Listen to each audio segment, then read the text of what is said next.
ভালুকায় ৩৩৮ বোতল ভারতীয় মদসহ একটি পিকআপ আটক করেছে ভরাডোবা হাইওয়ে থানার পুলিশ। সকালে ময়মনসিংহ দিক থেকে নিয়ে আসা হাজিরবাজার এলাকায় ঢাকা-ময়মনসিংহ মহাসড়ক থেকে বিভিন্ন ব্র্যান্ডের এই বিদেশি মদ ও পিকআপটি আটক করা হয়। হাইওয়ে থানা পুলিশ জানায়, সকালে ঢাকা-ময়মনসিংহ মহাসড়কে টহলরত যৌথ বাহিনীর সদস্যরা সন্দেহজনক একটি পিকআপকে ধাওয়া করলে ময়মনসিংহ থেকে আসা বিদেশি মদবাহী ওই পিকআপের চালক হাজিরবাজার এলাকায় চলন্ত পিকআপটি রাস্তার উপর ফেলে পালিয়ে যায়।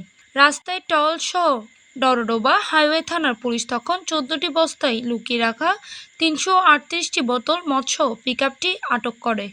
এতে চালক কিংবা অবৈধ মদের মালিককে আটক করা সম্ভব হয়নি। তাৎক্ষণিকভাবে আমরা যৌথভাবে এই গাড়ি চেক করিয়া বিভিন্ন মোহাম্মদ আনিস মালের পাঠান দত্ত ভিডিও চিত্রে PIB ৭১ টিভি।